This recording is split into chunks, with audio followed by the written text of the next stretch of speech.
Hello hi నమస్తే, ఎలా ఉన్నారు అందరూ? మనందరికీ తెలుసు ఈరోజు చాలా పెద్ద మీటింగు జరిగింది.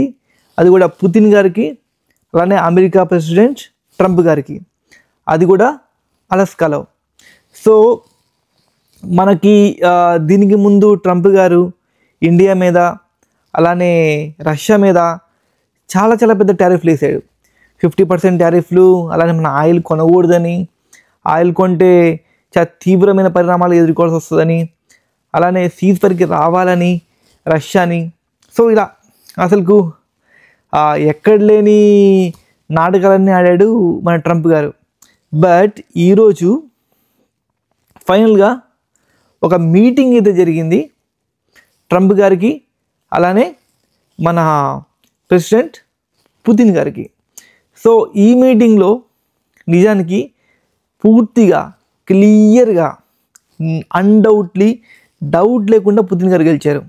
ఎలాగంటే అసలుకు పుతిన్ గారు ఎయిర్పోర్ట్లో నుంచి దిగి అంటే మనకి తెలుసు మన పుతిన్ గారి వాకింగ్ స్టైల్ ఎలా ఉంటుందో, చాలా గంభీరంగా ఉంటుంది. అండ్ మనకు తెలుసు ఆయన మిలిటరీ మ్యాన్.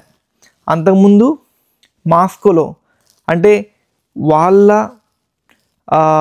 ఆర్మీలో పనిచేసిన వ్యక్తి. సో ఆయన చాలా స్ట్రాంగ్గా ఉంటాడు. ఆయన క్యాజువాలిటీ కూడా చాలా స్ట్రాంగ్గా ఈజీగా అర్థమైపోయింది ఆయన మిలిటరీలో పనిచేసిన వ్యక్తిలాగా.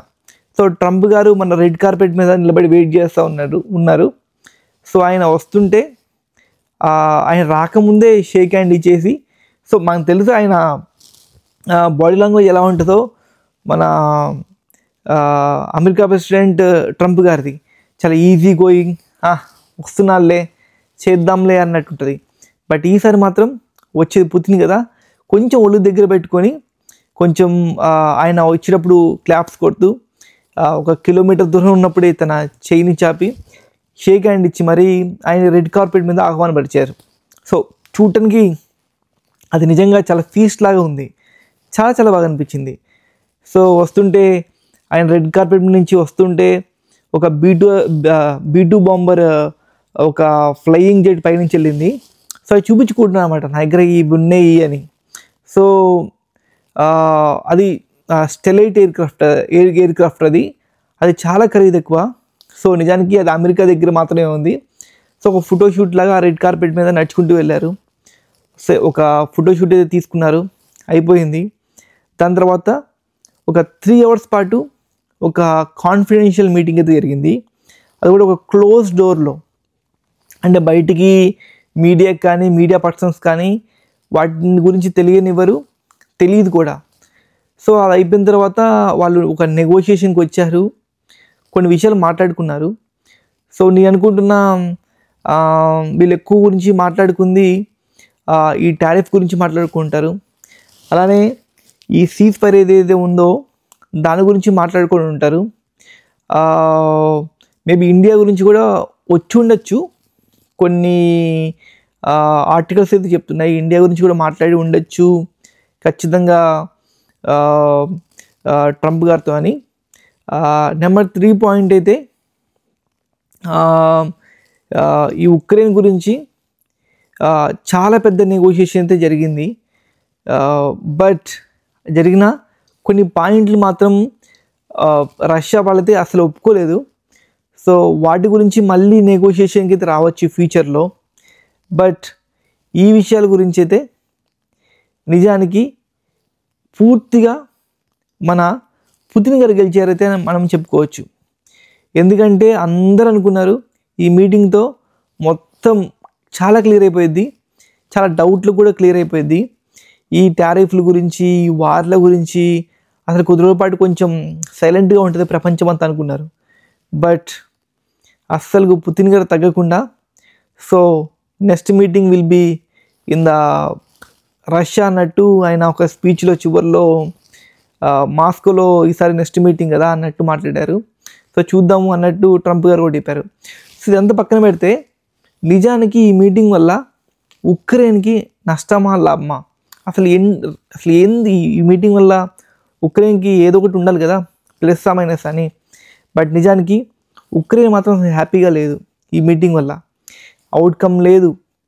అలాగే అసలుకు నెగోషియేషన్లు ఎక్కడి వరకు వచ్చినాయో సరిగ్గా తెలియదు. బయటికి సరిగ్గా న్యూస్ స్పెక్యులేట్ అవ్వట్లేదు. బట్ కానీ పుతిన్ గారు మాత్రం ఒక అంటే చాలా కష్టమైన ఒక కొంచెం క్లిష్టమైన ఒక పాయింట్ అయితే ఖచ్చితంగా ట్రంప్ గారు ముందైతే పెట్టుంటారు. సో ఆ పాయింట్ని తీసుకెళ్ళి ఫ్యూచర్లో అంటే ఒక 1 month తర్వాత 2 months తర్వాత మళ్ళీ జెలెన్స్కీతో మాట్లాడి ఆ పాయింట్ని కన్విన్స్ చేయాలి. ఆ పాయింట్ కనుక జెలెన్స్కీ కనుక ఒప్పుకోకపోతే ఆటోమేటిక్గా మన ట్రంప్ గారికి శత్రువు అవుతాడు జెలెన్స్కీ అండ్ ఉక్రెయిన్. సో అప్పుడు గేమ్ ఆటోమేటిక్గా చేంజ్ అయిపోయింది. సో ఇదే విషయం రష్యాకి అలానే పుతిన్ గారు కూడా కావాల్సింది. సో ఈ నెగోషియేషన్లో ఖచ్చితంగా ఉక్రెయిన్ని ఇరికిచ్చే ప్రయత్నం. సో ఈ ఉక్రెయిన్ ఇరికించడం ద్వారా రేపు ట్రంప్ గారికి కోపం వచ్చేలాగా చేస్తారు మన జెలెన్స్కీ. సో ఆటోమేటిక్గా వార్ హెడ్లన్నీ ఉక్రెయిన్ వైపు తిరుగుతాయి. అదేంటి నేను చెప్పింది వినాలి కదా. సో ఒక టేబుల్ మీద కూర్చోబెట్టి మాట్లాడినప్పుడు ఒక పాయింట్ కాకపోతే ఇంకో పాయింట్ అన్నా మనం నెగోషియేషన్ చేసుకొని ఈ వార్ని స్టాప్ చేయాలి, కానీ అలానే పట్టుకొని కూర్చుంటామని ఖచ్చితంగా హెచ్చరిస్తారు. అది జెలెన్స్కీ ఒప్పుకోలేని పాయింట్ తీస్తారు. సో వార్ హెడ్లు మొత్తం పాపం ఉక్రెయిన్ వైపు తిరుగుతాయి. బట్ ఎనీవే ఈ సినారియో మొత్తం చూస్తే ఖచ్చితంగా పుతిన్ గారికి పెద్ద విన్ అనే చెప్పచ్చు. బట్ చూడాలి మరి రష్యా మీద ఉన్న టారిఫ్లు అలానే కొన్ని శాంక్షన్స్ మొత్తం క్లియరప్ చేస్తారా ఇంకా కొనసాగిస్తారా అనేది. బట్ ఇండియా కూడా వెయిట్ చేస్తుంది. సో వీటి పరిణామాలు ఎలా ఉంటాయని. ఆల్మోస్ట్ నేను అనుకుంటున్నా 2 daysలో మళ్ళీ పుతిన్కి మోడీ గారు ఫోన్ చేసి మాట్లాడతారు, ఏం జరిగింది, నెక్స్ట్ స్టెప్ మనం ఎలా తీసుకోవాలి, ఎలా ముందుకెళ్ళాలని. బట్ ఆ సిల్లీ పాయింట్ ఏంటంటే ఎన్నో దారుణాలు చేస్తున్న అమెరికా ఇండియాని మీరు రక్తపు కూడి తింటున్నారు, మీరు రక్తంతో నిండిన చేతులు ఇండియావి. సో మీరు వాళ్ళ దగ్గర ఆయిల్ కొనడం వల్లే ఈరోజు రష్యా ఇంకా యుద్ధం చేస్తుంది ఉక్రెయిన్తో అని. బట్ ఒకసారి హిస్టరీ చదువుకోవాలనుకుంటా, మన అమెరికా ఎన్ని లక్షల మందిని చంపిందో, ఎన్ని యుద్ధాలకి కారణమైందో. సో ఈరోజు అత్యధిక ఎక్కువైన మిసైల్స్ కానీ ఎయిర్ బేసెస్ కానీ ఎయిర్ సిస్టమ్స్ కానీ ఎవరి దగ్గర ఉన్నాయి చెప్పండి? అమెరికా దగ్గర ఉన్నాయి. ఎందుకు? వాళ్ళు చేసే తప్పులు అన్నీ ఎక్కువ ఉంటాయి. సో వాళ్ళ దేశానికి మీదకి ఎవరు రాకుండా వాళ్ళు నిజానికి అంత సమకూర్చుకొని అంత పిన్ పాయింట్లో ఉంటారన్నమాట వాళ్ళు, అంటే ఎడ్జ్లో ఎప్పుడు యుద్ధం వచ్చినా మేము ముందుకు వెళ్తామని. సో ఏదైనా సరే ఖచ్చితంగా ఈ మీటింగ్ ద్వారా, నెక్స్ట్ మీటింగ్ ద్వారా ఉక్రెయిన్కి అలానే రష్యాకి మధ్య నెగోషియేషన్ జరిగి ఒక పాయింట్కి వచ్చి కూర్చొని ఈ వార్ స్టాప్ చేయాలని అనుకుంటున్నాం. అలానే ఈ వార్లో ఇంచుమించు 1,00,000 మంది చచ్చిపోయారు. అంటే 1,00,000 నిజం 1 million వరకు చనిపోయి ఉంటారంట ప్రజలు. అంటే రష్యాలో అయితే ఏంటి, ఉక్రెయిన్లో అయితే ఏంటి. సో ఇంత పెద్ద వార్ని ఆపితే నిజంగానే మన ట్రంప్ గారికి నోబెల్ బహుమతి అయితే ఇవ్వాల్సిందే. చాలా కష్టపడుతున్నట్టున్నాడు. బట్ ట్రంప్ గారు కూడా కొంచెం డల్గా కనిపించారు ఈ మీటింగ్ మొత్తంలో. ఆయన ముఖంలో కళ లేదు, ఎక్కువ మాట్లాడలేదు ఈ మీటింగ్లో.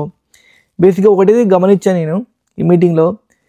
ఫస్ట్ హోస్ట్ అయితే మాట్లాడారు, అంటే మన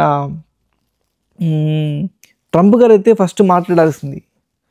బట్ ఎప్పుడైతే వాళ్ళు కోడియం మీదకి వెళ్ళారో, స్టేజ్ మీదకి వెళ్ళారో, ఫస్ట్ పుతిన్ గారు మాట్లాడారు, తర్వాత ట్రంప్ గారు మాట్లాడారు.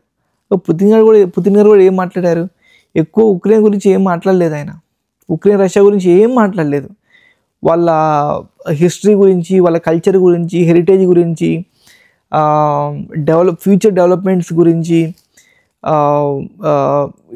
మధ్య ఫ్రెండ్స్ లాగా ఉన్నాము, నైబరింగ్ కంట్రీస్ అని, సో ఇలాంటి విషయాలు మాత్రమే మాట్లాడారు. కానీ ఎక్కువ ఉక్రెయిన్ గురించి, రష్యా గురించి మాట్లాడలేదు. అంటే he have a zero interest to talk about the Ukraine issue. But anyway చూద్దాం.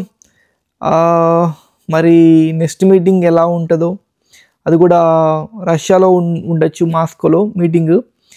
చూద్దాం ఎలా నెగోషియేషన్ జరుగుతాయో. బట్ ఏదైనా సరే ఇండియాకి, రష్యాకి, ఉక్రెయిన్కి ఈ నెక్స్ట్ వచ్చే మీటింగ్ ద్వారా మంచి జరగాలని అనుకుందాం. అండ్ ఇది ఈరోజు topic. And this is Chandu RCB. ఎలా ఉన్నారు అందరూ? Goodbye, see you.